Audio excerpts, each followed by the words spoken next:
as we kick back and celebrate a few days of freedom. I being en route or even halfway deep in Briz by the time this goes live.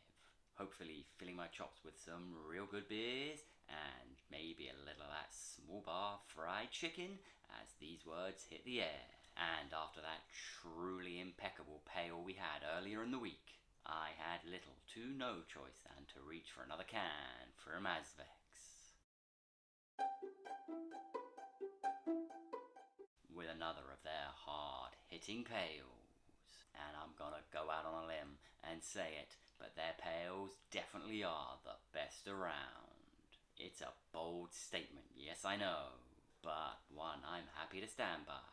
Well, until someone better comes along. And a bold statement deserves a bold brew. So let's shake the ground with a little volcanic lightning. A slightly weightier version than our previous holographic principle. Dry hopped again with both the Citra and the ID7, but with a little of the Azaka thrown into the mix. So I sure am hoping there is some resemblance to that last one, as it was out of this world. And with the added oomph from that Azaka, as well as nearly doubling the ABV, I've got to admit I am expecting this to blow my socks off. I'm just hoping I haven't already overhyped it in my own mind. But there's an eruption brewing, lava flowing, so let's get pouring.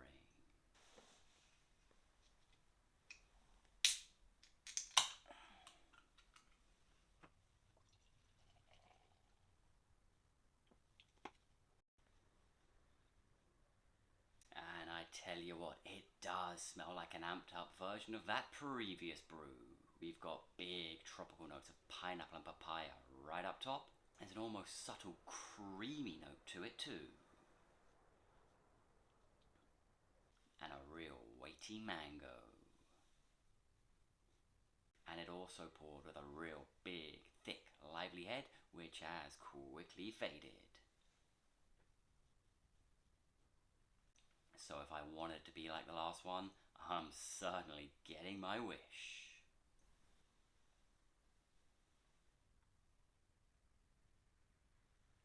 So it does have a bright tropical note up top. It's more mango and papaya this time round, but there is that subtle kick of lime up there too.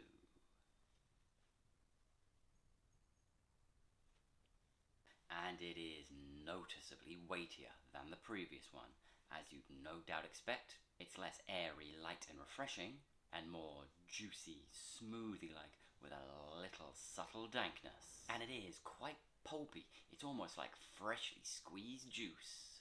And that carries down into those middles, where some subtle citrus notes start to develop, before fading out with a real rindy bitterness. And there is just a subtle tickle of that melon and black tea.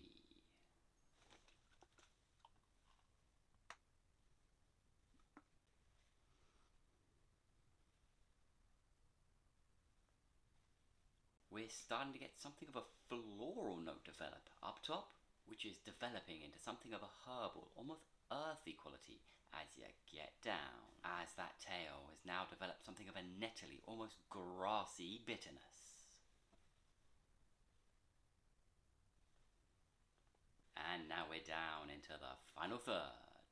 It definitely does have the feel of an amped up version of that holographic principle, but I'm a little undecided on whether that's a good thing.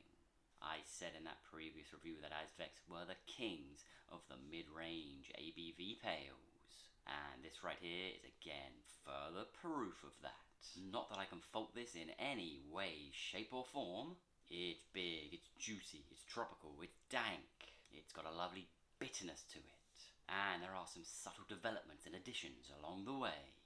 It's just those dominant notes remain heavy and very dominant throughout, leaving everything else as a subtle afterthought.